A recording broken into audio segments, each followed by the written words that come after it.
नमस्कार, पाठशाला की वीकेंड वाली एक्स्ट्रा क्लास में आपका स्वागत है। मैं हूं सुशांत सिन्हा। आज एक्स्ट्रा क्लास में वक्फ का वो चैप्टर जिसके कमोबेश हर मोड़ पर आपको जिद, मनमर्जी, धमकी नजर आई, जिसमें एक तरफ संविधान है, दूसरी तरफ शरिया। दोनों के बीच एक महीन लकीर पर कट्टर मौलाना और सियासी मौलवियों की फौज खड़ी। ऐसी फौज जो अपनी सहूलियत के हिसाब से शरीयत और संविधान के बीच छलांगे मारती रहती है, कभी टप से कूदे इधर, कभी टप से कूदे उधर। इस बार नए वक्फ कानून को लेकर ऐसे लोग काफी एक्टिव हैं। संसद से बने कानून के खिलाफ नई नई थ्योरीज गढ़ रहे हैं। जब नए वक्फ कानून को कोर्ट में चुनौती दी जा चुकी है, इस पर सुनवाई 2 दिन हो चुकी है, बावजूद इसके पूरा तंत्र जो आम मुसलमानों की भावनाओं को भड़का रहा है, यहां तक कि सुप्रीम कोर्ट से अपने मन मुताबिक फैसला नहीं आने पर, नए वक्फ कानून के खारिज नहीं होने पर सड़क पर अराजकता फैलाने का प्लॉट तैयार कर रहा है। लक्ष्मण रेखा मिटा देने की बातें हो रही हैं भाई। आम मुसलमानों पर इसका क्या असर हो रहा है, आज आपको सब कुछ बताऊंगा, मगर उससे पहले देखिए कि कैसे किश्तों में धमकियां दी जा रही। The bill is passed.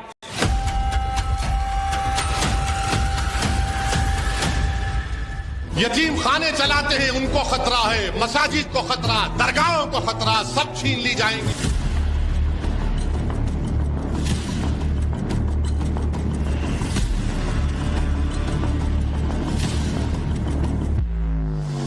जो काफिर है, जो कापुरुष है, वो डरते हैं, वो मरते हैं, जो लड़ते हैं वो जिंदा रहते हैं।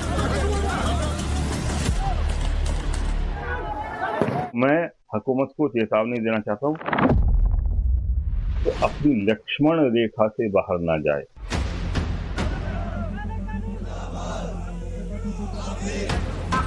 कुछ चीजें ऐसी होती हैं जिनके फैसले सड़कों से होते हैं।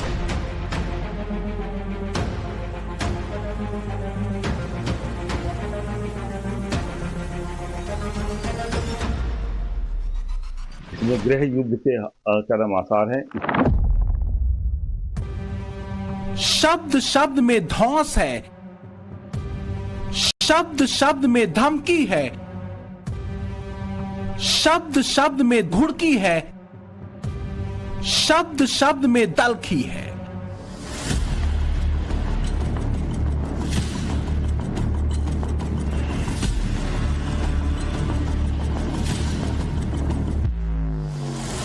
और अपनी मजहबी जिद में मुल्क को अराजकता की बेड़ियों में जकड़ने की एक जिद सी दिखती है।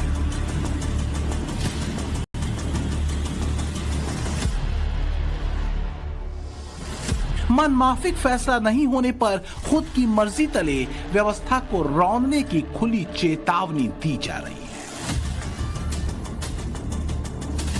नए वक्फ कानून के विरुद्ध सड़क से नए युद्ध की भविष्यवाणी की जा रही है। कुछ मौलानाओं की सो कॉल्ड ब्रिगेड देश की संसद से निकले कानून के खिलाफ अपने हिसाब से अदालती फैसले नहीं होने पर कुछ भी होने की आशंकाओं को आकार देना चाहती है।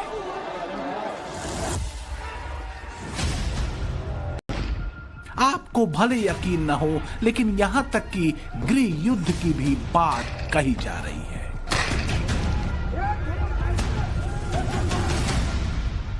गृह युद्ध के चरम आसार हैं, इसलिए कि किसी भी देश की जनता जब बिल्कुल मायूस हो जाए, और मायूस इस तरह हो जाए कि कानून से भी मायूस हो जाए कि कानून भी उसके लिए काम नहीं कर रहा, अदालत भी उसके लिए काम नहीं कर रही, जो कानूनी संस्थाएं वो भी उसके लिए काम नहीं कर रही हैं, वो भी उसको इंसाफ नहीं दे रही हैं, तो उस सूरत में अराजकता फैलती है और जनता फिर दूसरे तरीके से हुकूमत से निपटती है।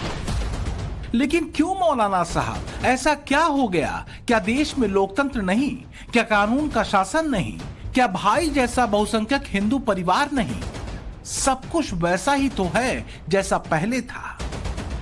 वही चौक है, वही चौराहा है, वही गंगा जमुनी वाला जंक्शन है। फिर संविधान की आड़ में पर्सनल लॉ की महीन लकीर पर खड़े होकर बोल रहे मौलाना कहना क्या चाहते हैं?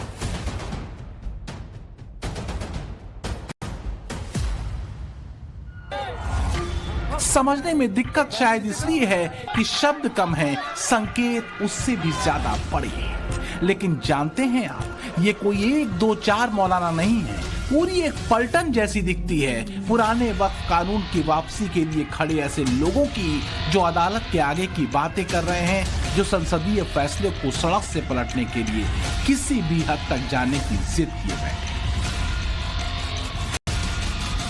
हमारा मानना है कि ये हमारे फेवर में आएगा, और अगर फेवर में नहीं आया तो मुस्लिम पर्सनल लॉ बोर्ड का जो भी फैसला होगा उस पर लब्बैक कहा जाएगा। उसमें अगर आंदोलन की बात होगी तो आंदोलन करा जाएगा, जेल भरो तहरीक होगी, जो भी मुस्लिम पर्सनल लॉ बोर्ड का आदेश होगा, जमीयत उलमा हिंद का आदेश होगा, उसका जो है पूरी सख्ती से पालन किया जाए। कुछ चीजें ऐसी होती हैं जिनके फैसले सड़कों से होते हैं। यह आवाज तब उठ रही है जब देश की सबसे बड़ी अदालत में नए वक्फ कानून को लेकर तर्कों का पुलिंदा पेश किया जा रहा है। कानूनी तौर पर जैसे लड़ना है वो लड़ाई दोनों पक्ष लड़ रहे हैं, जिरह पर जिरह हो रही है, मिलावट की ऑब्जर्वेशन सुर्खियां बन रही है। तब नए वक्फ कानून के विरोधी संविधान के समानांतर पर्सनल लॉ वाली सोच को संकेतों में आकार दे रहे हैं। किसी भी कीमत पर अपनी बात मनवाने की जिद पर अड़े हैं तो लोगों के मन में यह सवाल उठ रहा है कि क्या वक्फ कानून के विरोधी कोर्ट के आदेश को भी नहीं मानेंगे? क्या नहीं मानेंगे वाली बात सर्वोच्च अदालत पर दबाव के लिए है? क्या देश को अराजकता में धकेलने की कोई साजिश रची जा रही है? पर्सनल लॉ संविधान से ऊपर वाली सोच के पीछे क्या तुष्टीकरण है? क्योंकि अदालत में खड़े होकर नए वक्फ कानून के पक्ष में सरकार की ओर से दलील देने वाले सॉलिसिटर जनरल ने भी कमोबेश ऐसी ही आशंका जताई है।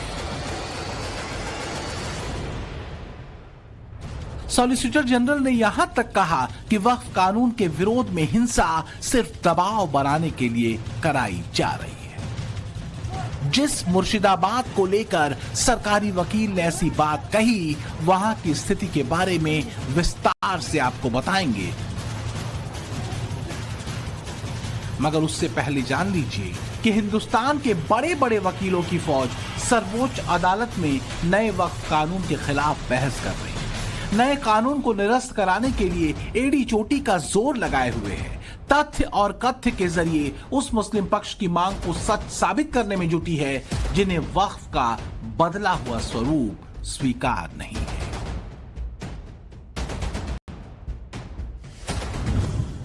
नए वक्फ कानून के खिलाफ सुप्रीम कोर्ट में फर्स्ट फेज की सुनवाई 2 दिनों तक हुई।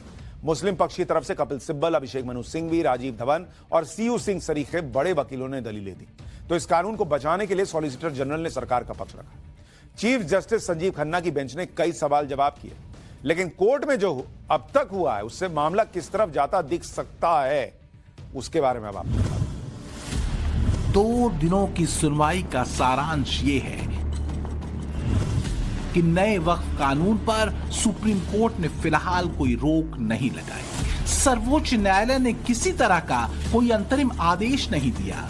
वक्फ कानून के 2 पॉइंट पर यथास्थिति रखने को कहा है। 2 को छोड़ वक्फ कानून के बाकी नए प्रावधान जस के तस लागू रहे। वक्फ कानून पर डिटेल रिप्लाई के लिए केंद्र को 7 दिन का वक्त मिला है। अदालत ने वक्फ विवाद पर अगली सुनवाई की नई तारीख 5 मई मुकर्रर कर दी। मतलब 5-5-5 के कॉम्बिनेशन की चर्चा है। विरोध में 5 बड़े वकील, पक्ष में 5 बड़े वकील, और जो तारीख मुकर्रर की गई है वो भी 5 मई। बड़ी इंपॉर्टेंट बात है कि जो रजिस्टर्ड एंड गैजेटेड हैं वही सिर्फ डी नोटिफाई नहीं होंगे, उसके अलावा संशोधन के हिसाब से सरकार कार्रवाई करने को स्वतंत्र है, और जो संशोधित कानून है उस पर किसी भी तरह का अंतरिम आदेश नहीं है। मतलब जिस कानून को संसद में अंदर और बाहर खड़े होकर ख्याति प्राप्त विधि विशेषज्ञ सांसद असंवैधानिक करार दे रहे थे, जिसे गैर कानूनी बता रहे थे, संसद में पास हुए जिस कानून को अदालत पहुंचते ही खारिज हो जाने की बात कही जा रही थी, वैसा कुछ भी नहीं हुआ। हालांकि वो इसे ये कहकर आगे बढ़ा रहे हैं कि अदालत ने वक्फ बाय यूजर और वक्फ में कलेक्टर की दखल पर रोक पहली जीत है। वक्फ बाय यूजर पे सुप्रीम कोर्ट ने एक मानो में स्टे लगाया है और वक्फा यूजर के डिलीशन पर स्टे लगाया है और साथ ही साथ कोई सेंट्रल वक्फ काउंसिल के बनाने पर स्टे लगाया गया है। हमारे बिंदु 3-4 और हैं, उन पे निर्णय अभी नहीं दिया गया है, उसमें आंतरिक आदेश नहीं हुआ है। निश्चित रूप से जो यथास्थिति कानून के पहले दिन थी, एक दिन पूर्व, वो इन 3 बिंदुओं पे उच्चतम न्यायालय ने पुनर्स्थापित की है। जिसे देश के दिग्गज वकील अपनी जीत बता रहे हैं, उसे सरकारी वकील ने प्रस्तावित किया था। अदालत में खड़े सॉलिसिटर जनरल तुषार मेहता ने अदालत को यकीन दिलाया कि फिलहाल वक्फ बाय यूजर को पुरानी स्थिति में रखा जाए।